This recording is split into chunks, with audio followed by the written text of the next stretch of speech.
That was beautiful, Alan.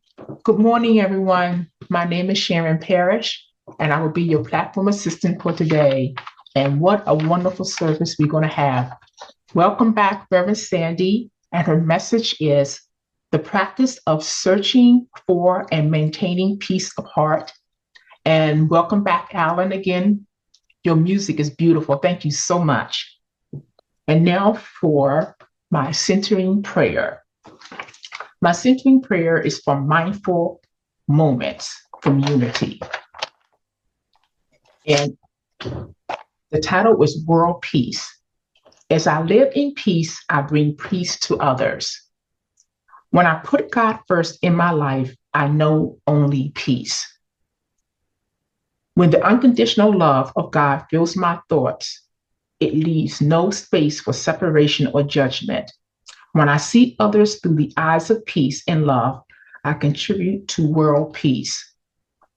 If discord arises within or around me, I pray to reconnect with the truth. I live in peace and love of God. This right thinking illuminates my thoughts and prevails over disharmony. I begin my day by thanking God for the peace in me.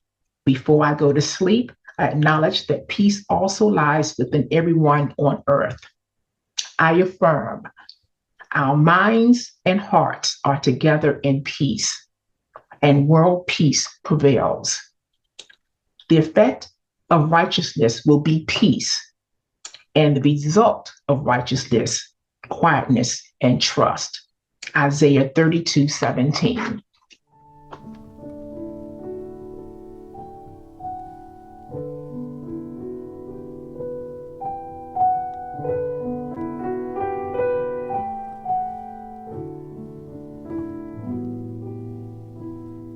Consider the lilies of the field, how they grow, how they grow. Consider the birds in the sky, how they fly, how they fly. He clothes the lilies of the field. He feeds the birds in the sky, and he will feed those who trust him and guide them with his eye.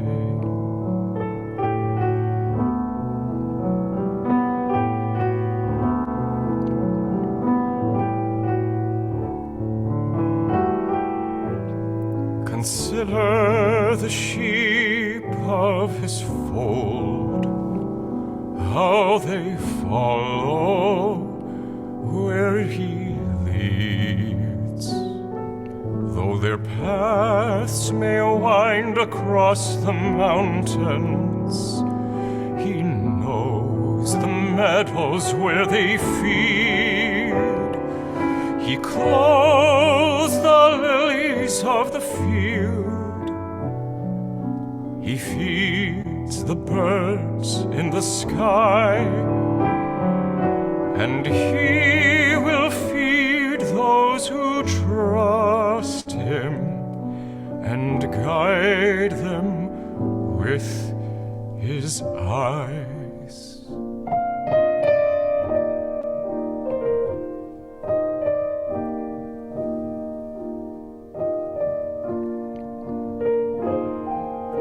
Consider the sweet, tender children who must suffer on this earth. The pains of all of them he carries from the day of his birth. He clothes the lilies of the field. He feeds the lambs in his fold.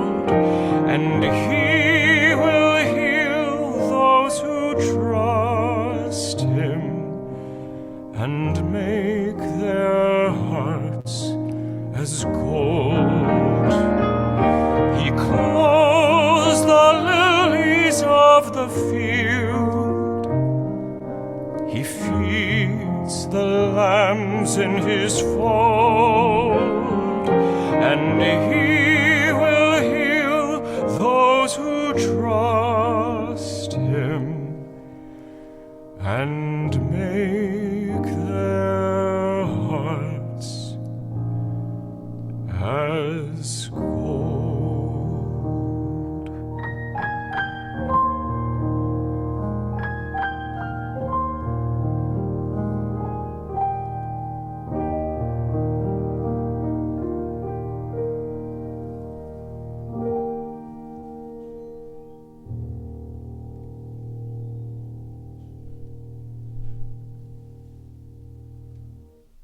Thank you, Alan. Thank you all. I'm very grateful to be here. And I find that your invitation, your presence, I'm looking at the gallery. You may be too. I don't know what you're looking at. But it's amazing to me how that entire scape of humanity and divinity that I am staring at is so warm and welcoming to me every time I come. And it makes a huge difference. And what happens sometimes, and today is one of those times, what I had put together to say to you went somewhere out my living room window. And so what that does is it ups the ante. That's not really the slogan I want to use, but it brings forth a greater energy from us all in our co-creation. And I'm going, as I always do, for co-creation, especially with this group, because you are always co-creating, as we all are. But what this particular community has is a sense of awareness that's heightened of what that means and how to live that co-creative connection. And it's always such a warming event for me to experience that up close and personal. Now, that doesn't mean that I don't experience it up close and personal in other ways with other communities, with other people. My goodness, that's what, as far as I'm concerned, it's all about. But with you all, that's why the gratitude comes right to the front and center when I look at all of you. And I speak to some of you, not just this Sunday or any Sunday. I'm in touch with some of you, and it's always a very good thing. So today, I read the title, and here's where I'm now going to move into our co-creation as my part of it shows up today. The title of it sounded to me very linear. The practice of searching for and maintaining peace. That was the title that I had. And I got that from a booklet I was given by a friend. It's not a unity book. It was written by Father Jacques Philippe, and it is a small treatise on peace of heart. And it is produced and put together by the Roman Catholic Church. And this was a booklet that this person handed me, oh gosh, maybe a year ago, and said, I found this book to help me understand why I cannot retain a sense of peace. And he said to me, I can find peace, but I can't seem to keep it. And I don't know why. Now, this is an educated person who, when he says he doesn't know why, that doesn't mean that he doesn't intellectually know why. He's speaking spiritually. He can't seem to get it together. This is him telling me, those are his words, how to maintain and nurture peace. And I, in my own way, at the time, remember, this was a year ago. I'm not sure I've changed that much in a year, but we'll see what the co-creation does. I said to him,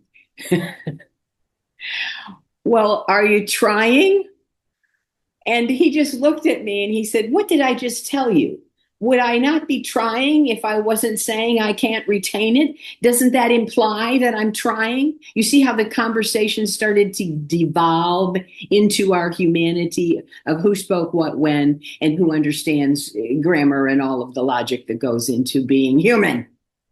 And we're talking about a peaceful exercise, that's what we called it, in trying to speak to one another about why the heck can we not maintain our peace when it is so sweet?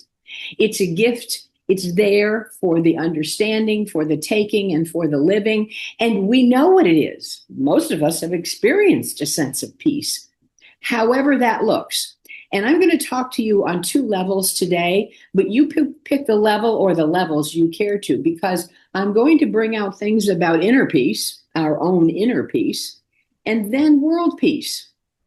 And some of what I'm going to say this morning is probably driven by the fact that he and I, because we've had another conversation in the last week about inner peace and world peace, and how right now it seems like he and I, are allowing world peace to take over our inner peace. We seem to be using it as our next best excuse for why we can't seem to retain a consistent inner peace. I don't know if it's an excuse. I know it came up in the conversation, and I know it needs to be addressed certainly with me, because I know that many times I will lose my sense of oneness, my inner peace. I will give it away. Nobody took it. I gave it away. I let it go to the effects on me and maybe people I love of what is happening in our world. This is not about politics. This is about where we live. This is how we live, all of us, myself included, and my friend. And what do we do that begs that answer to that question of letting our peace be taken or given it away? And I've had questions and conversations with people will say, well, you look at the world. I've said it too. Look what the world's doing. No wonder we don't have any peace. Stop. We do not speak of that in our way of moving through spiritually. We know that peace is a gift that we have, that if we allow spirit and we are open and willing, and if we nurture that peace that we have, it will expand and it will grow. And I have, as you know, I am a fan of Richard Rohr. And Richard Rohr explored the possibility, as have many other writers and icons, no matter what your faith is, of the following. And this really is probably the heart of what I want to speak with you about. And some of you may say, I understand that, and I know what you're saying, and I'm getting to it. And some of you will say, I never thought about it that way. It's called peacemaking and peacekeeping. And what's the difference? And how do we allow that aspect of ourselves in how we maintain, keep, and even find our peace work in and through us? Because we all have different ideas. So I'm going to start off with something, and this may be new to some of you too. I am finding out that many of the new Unity communities have not done the same kinds of study that the older communities have. And it's kind of interesting. It really is. It's a new world. We're going in new places. However, I'm a great believer in, wow, if you got some quote stuff, ways of living that work, use them. Don't throw them away. Don't pretend they're from some place you don't know about and can't understand, like the Bible. And so I'm going to bring us back to what I think, and I have read, and I love to read it, the Beatitudes.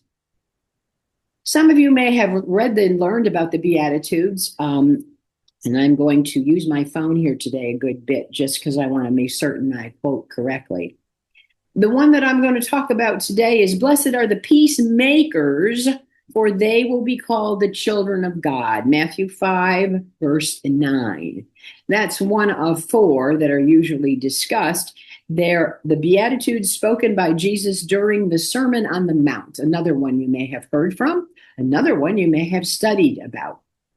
And it emphasizes that those who actively seek reconciliation and work to end conflict reflect God's character and receive his divine favor. They are called the children of God. He did not call them peacekeepers. He called them peacemakers. And there's a significant difference between the two. The Beatitudes, just so you know, and then I'll go off from the Beatitudes, serve as a core foundation for Christian ethics. And this specific verse has deeply influenced both religious and secular history. Okay. The Beatitudes are very beautiful. If you have not included that in your spiritual work, I would suggest that you do. They are truly beautiful, and they bear reading, looking at, and clear understanding. And it also is another talk that I'll probably do in the future. But the peacemaker part of what Jesus said and the peacemaker part of what I'm going to read to you from Roar. But first, I'm going to give you Sandy's version of it. Let me just get this here for 1 second. I promised I would try and do this in an efficient way. But sometimes, technically, that isn't what we can do. But here it comes. Yes. Here we go. This is from, for those of you that read Richard Rohr, many of you read his meditations, his daily meditations. This one was on July 15th. So this month, and the reason I found it interesting is it's very simple. Peacemaking is not keeping peace. This beatitude places Jesus in a lineage of peacemakers who reject the false promises of violence. Now, did you remember back way when I started this, I said we were talking on two levels, world peace, and we are talking inner peace. And I want many of you to just take a minute and register in your head, A, did you remember that? And B, where are you right now? Are you dealing with world peace? Or have you thought about inner peace at all? Or are you in inner peace and you haven't thought about the world at all? This is very specific to each of you. This is how you will look at what peace does and doesn't do, how you live it, do you have it, why don't you have it, and how can you have it and maintain it? And it says very clearly here, we can clearly see Jesus is not on the side of the violent, but on the side of the non-violent. Jesus is saying there must be a connection, a clear, consistent, constant unity between the means and the ends. There's no way to peace other than peacemaking itself, not peacekeeping. And so he goes on further. The peace we are keeping is a false peace. Jeremiah the prophet would say about our peacekeeping wars what he said to Israel's leaders. Peace, peace, they say, whereas there is no peace. They should be ashamed of their loathsome deeds. In the Sermon on the Mount, Jesus defines peace in a different way. He calls it Pax Christi, the peace of Christ. The Pax Romana creates a false peace by sacrificing others in the name of peace. And I'm asking you now to go back and check yourself. Are you working with this as inner peace? Or are you out there in the world figuring, yeah, this is right on for world peace? How about your own inner peace? So a little bit further, Pax Romana peace creates a false peace by sacrificing others. The Christi peace waits and works for true peace by sacrificing the false self of power, prestige, and possession. Peacemakers are those who work for right relationships at the expense of their own comfort. Now we're coming into the English that we all speak. We don't usually choose this route, nor do we understand what it really means. Jesus does not say, blessed are the peacekeepers. What's the difference? Peacekeeping tries not to rock the boat, avoids conflict, and is superficial. I don't know about you, but I have friends and family who make that an art form, not rocking the boat. And they name it so beautifully. Well, I'm just going to keep the peace. We're just going to keep the peace here, and I'm going to show you how to keep the peace. And there's not really an ounce of good faith in that peacekeeping. And some of you may say, oh, I know what you're talking about, but I've used peacekeeping for years, and I don't think there's anything wrong with peacekeeping. No, for crying out loud, it's a word. It's what's behind the word. It's the authenticity that it's expressed with and the clarity. Peacemaking is, well, peacekeeping, sooner or later, it brings chaos, not peace. Peacemaking is quite different. Peacemakers don't avoid conflict. In fact, sometimes peacemaking creates it. Oh boy, now we've stepped in it. We see with Jesus as the epitome of love, he wasn't always nice. Oh, and Reverend Sandy, say it ain't so. At least not in the way modern people visualize nice. Jesus wasn't nice. The epitome of love was not nice. And here's the example. He burst into the temple and flipped over tables because poor, vulnerable people were being taken advantage of. When he saw the Pharisees putting yokes of religious condemnation on people, he confronted the religious leaders with harsh words. As Jesus's life reveals, peacemaking is often met with resistance. All right, so let's break it down a little bit. Peacekeeping is maybe the lesser of the two. The lesser as in it's not authentic. It's not filled with the peace of God. It's usually filled with meanings behind what we think humanly peacekeeping is. And a lot of us will I'll share with you, I'm a peacekeeper. I've been keeping the peace with certain people in my family, my friends, and my church for a long time. I thought I was doing the right thing. The thing is, I didn't know what the right thing was. The right thing is peacemaking. And I'd like you to remember that. When we make peace, and this is my own reflection on making peace is coming together to heal. It is bringing conflicted parties together in order to look at what needs to be healed, where it came from, how it exists, and then to make the peace internally with oneself and externally with one's world to heal that peace. It takes courage. It takes courage. It is not always a pleasant thing. And with peacemaking, which many of us like to avoid, why is that? Why do we let that happen? Some of us don't trust the whole process. Many of us don't trust God, that that's going to be pulled off, that God's going to pull that one off. What are we talking about when we allow that kind of thinking, that limited kind of thinking that is full of fear, that doesn't allow us to act in full faith and trust with the God of our being? It is because we do not nurture that kind of, no, I don't like that way of being with the God of my being. I am in relationship with the God of my being, and I trust. I trust to the core of my being that all is peace.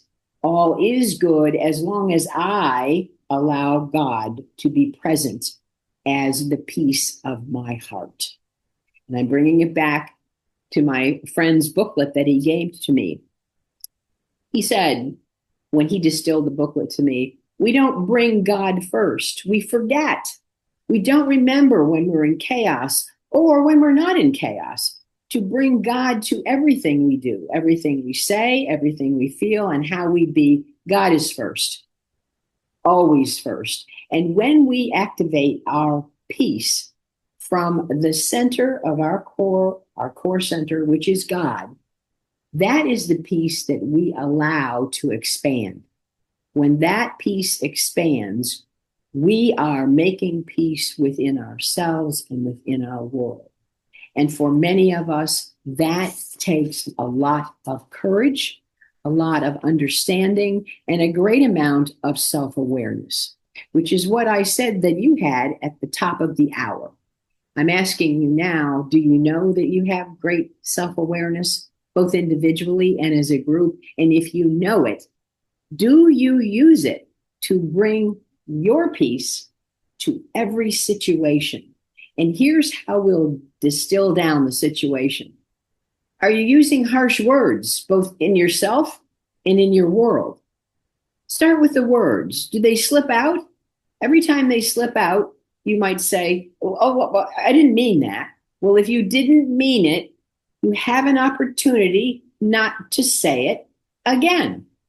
How do you do that? You do what is an old concept in unity. You return to the center of your very being.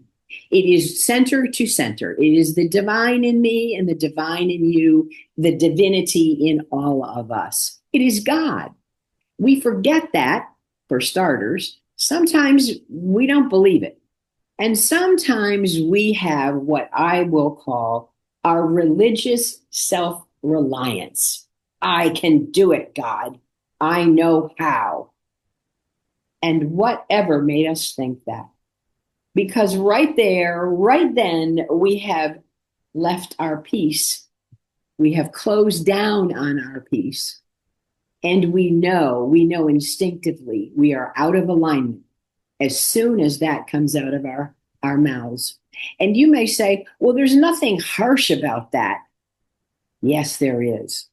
There's a cutting that goes on. I call it that cutting at the fabric of your soul when you don't put God first. When you use your own, quote, self-reliance, which all of us have been trained in. It's good to do those things by yourself. You can say those things, you can do those things, and you can be peaceful doing it. And I say to you, I don't believe it. I believe that only when we are walking and talking in our love, in our alignment with God, do we have the peace of God that passes all understanding.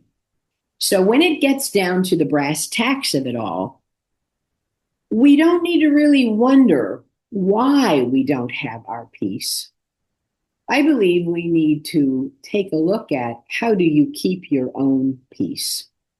Charles Fillmore said, it is the law of spirit that we must be that which we would draw to us. If I would have peace and harmony in my environment, we must establish it within ourselves. We all know that. Charles isn't saying a thing we don't know. My question is today, have we all established peace within ourselves?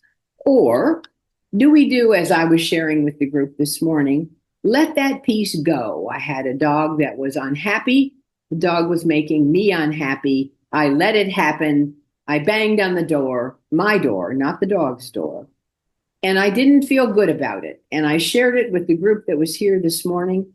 I felt much better, not for the sharing necessarily, but the fact that I was standing in a lesson that was an opportunity for me to understand what it means to be in peace, to be of peace, and to be a peacemaker.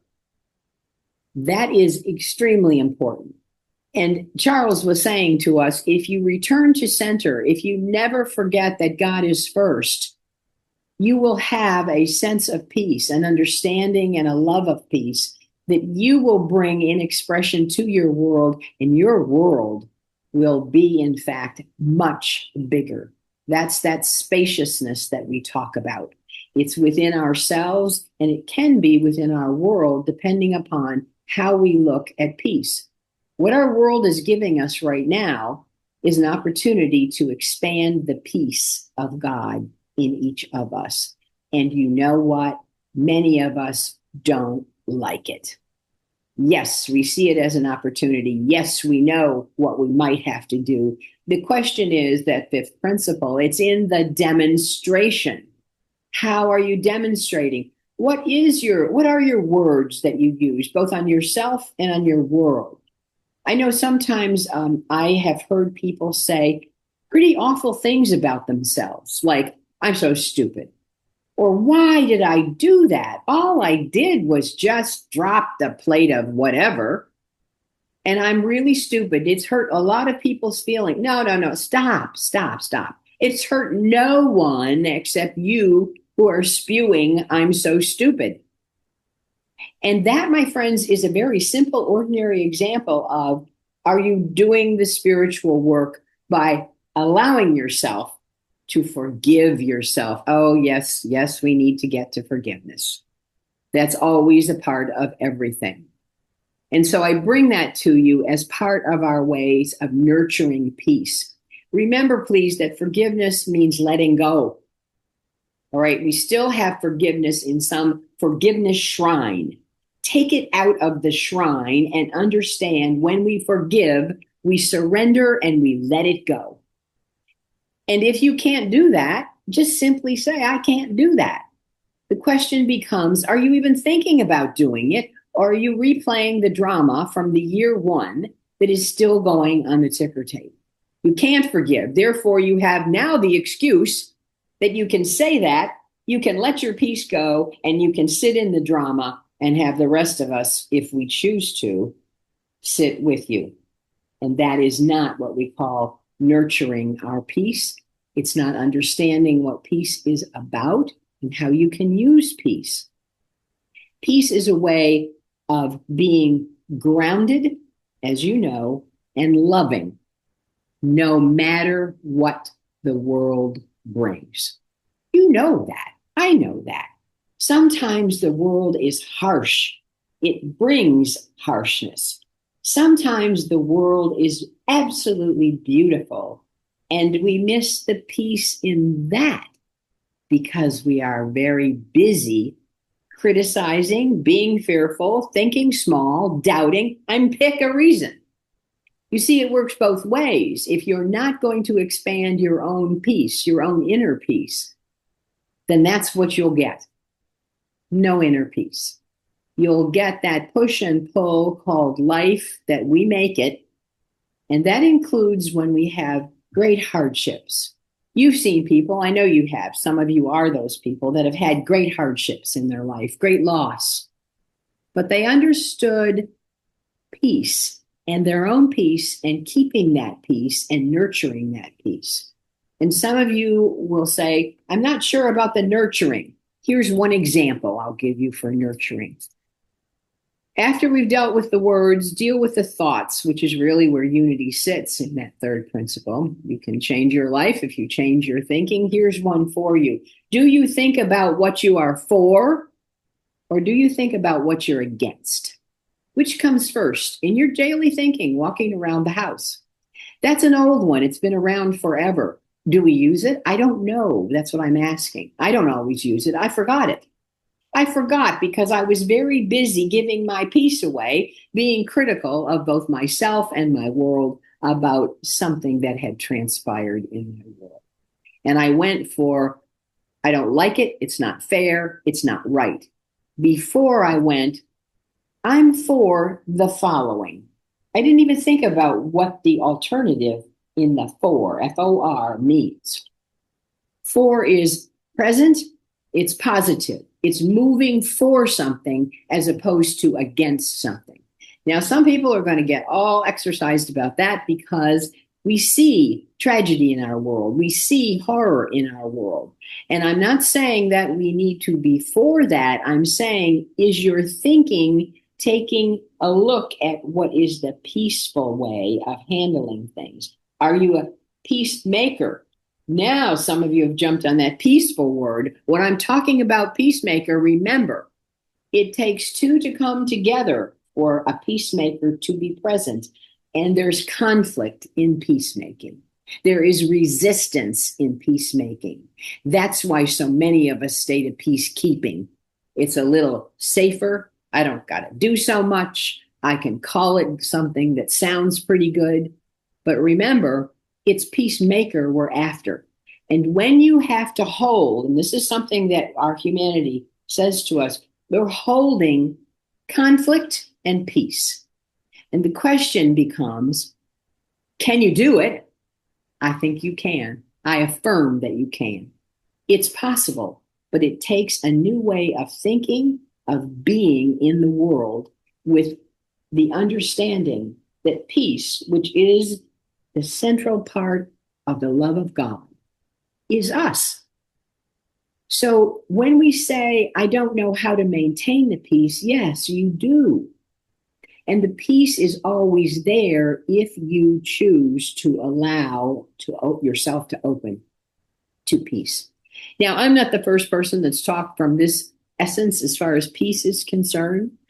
When you are making peace, I have two things I'd just like to read to you.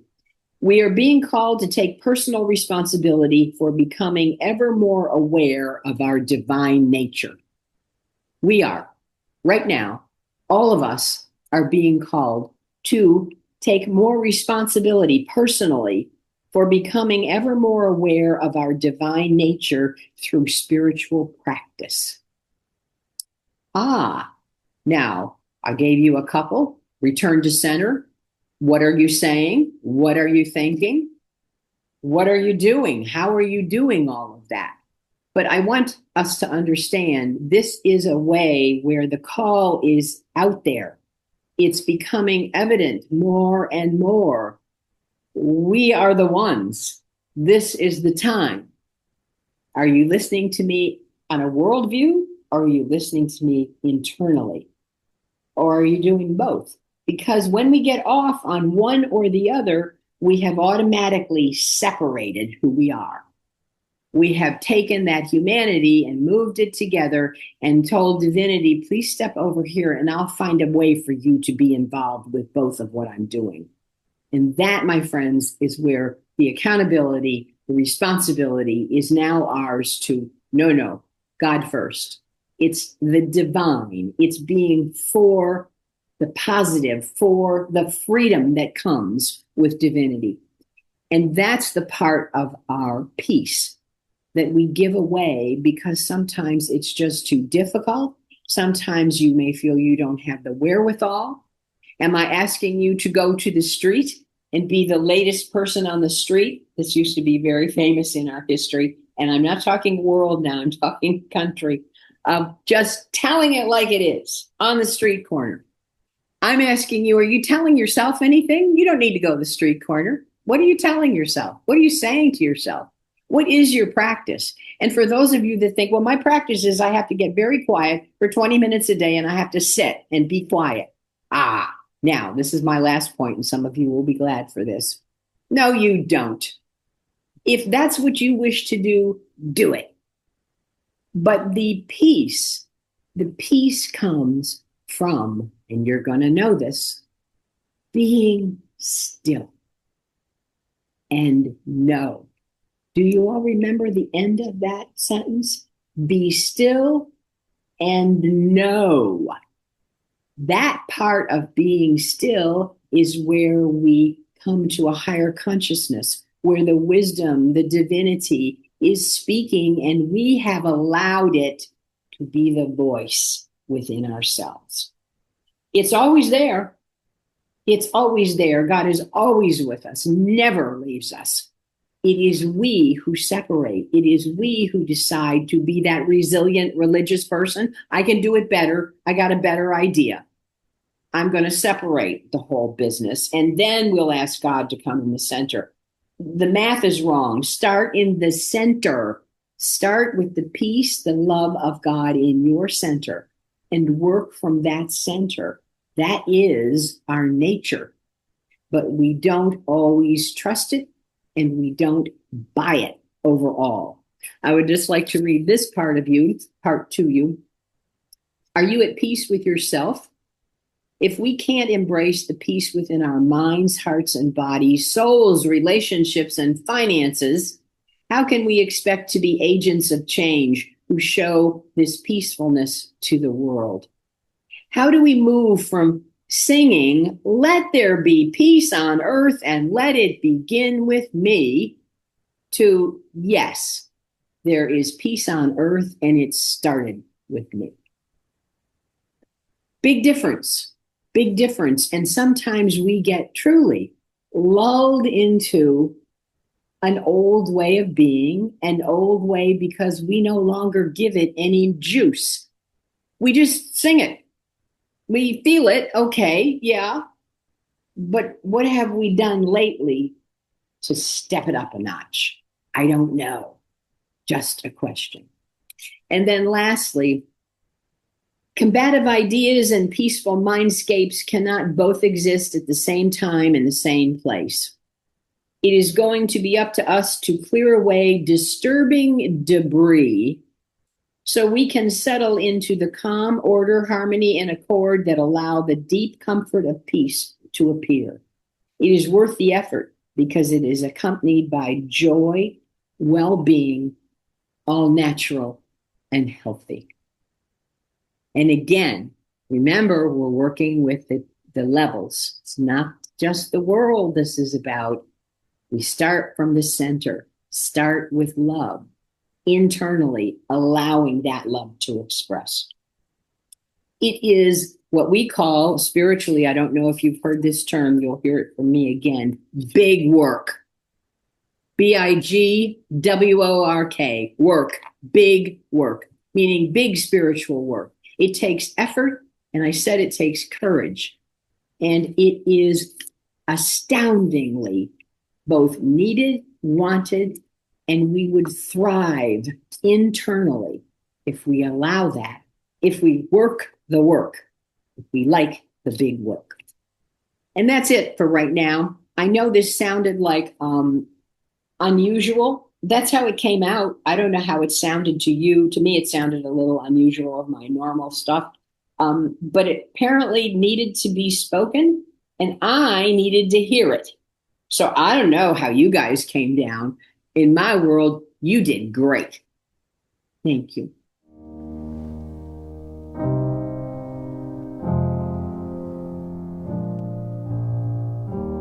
Our thoughts are prayers, and we are always praying. Our thoughts are prayers. Take charge of what you're saying. Seek a higher consciousness, a state of peacefulness, and know that God is always there. And every thought becomes a prayer. Our thoughts are prayers, and we are always praying.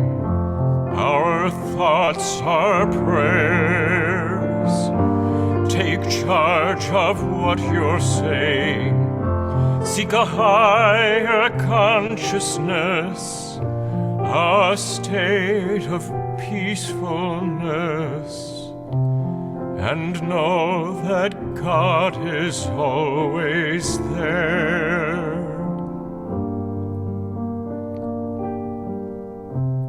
And every thought becomes a prayer.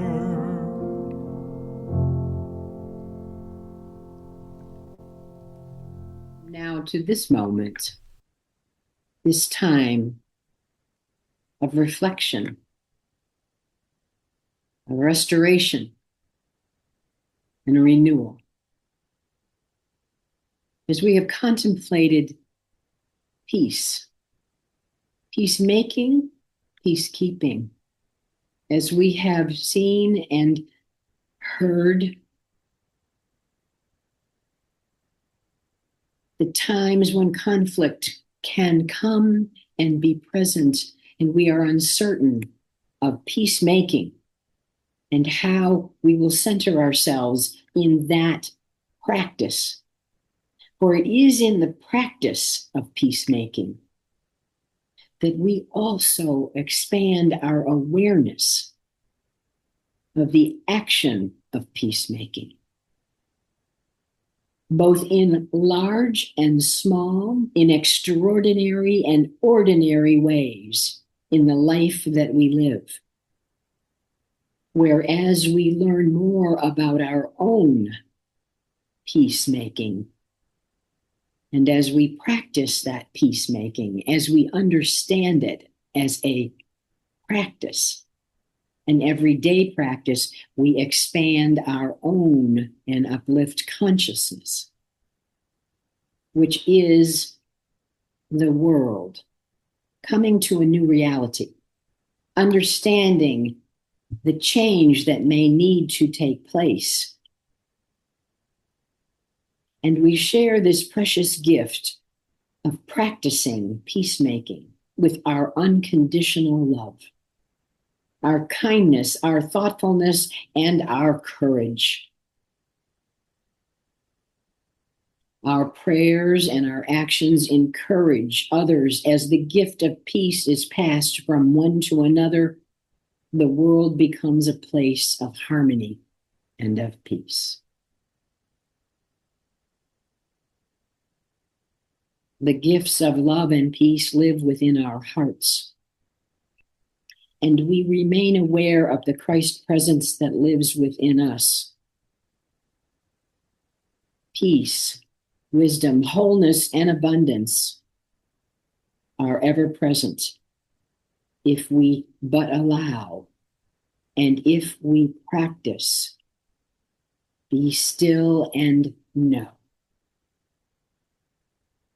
And so we take that reflection and we very peacefully hear the following as a reminder. The Lord is my shepherd, I shall not want. He makes me lie down in green pastures. He leads me beside still waters. He restores my very soul. He leads me in right paths for his name's sake. Even though I walk through the darkest valley, I fear no evil, for you are with me, your rod and your staff, they comfort me. You prepare a table before us in the presence of mine enemies. You anoint my head with oil, my cup overflows. Surely goodness and mercy shall follow me all the days of my life, and I shall dwell in the house of the Lord forever. And so it is, and so we let it be. Amen. I behold the Christ in you. Hear the life of God I see. I can see a great peace too. I can see you whole and free. I behold the Christ in you. I can see this as you walk. I see this in all you do. I can see this as you talk. I behold God's love expressed. I can see you filled with power. I can see you ever blessed. See Christ in you hour by hour. I behold the Christ in you. I can see that perfect one, led by God in all you do. I can see God's work is done.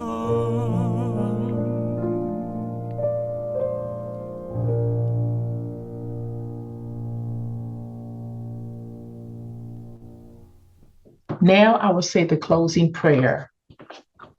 Spiritually centered. Spiritually centered, I follow on a divine path. I may feel complete in heart and mind as I reflect upon my past. However, spirit within encourages me to look forward. Spiritually centered, I do not base my expectations upon the past. What happened, what I was with, what I did or said. Memories can provide inspiration or insight, but I do not allow them to restrict me. In prayerful meditation, I receive new revelations of divine inspiration. I see past old limitations. I recognize that I have resources, strength, and insight. My comprehension expands beyond what I would have usually considered. Infused with new ideals and energy, I am spiritually centered. Aligned with spirit, I follow through on a divine plan. I am about to do a new thing. Now it springs forth. Do you not perceive it? Isaiah 43:19.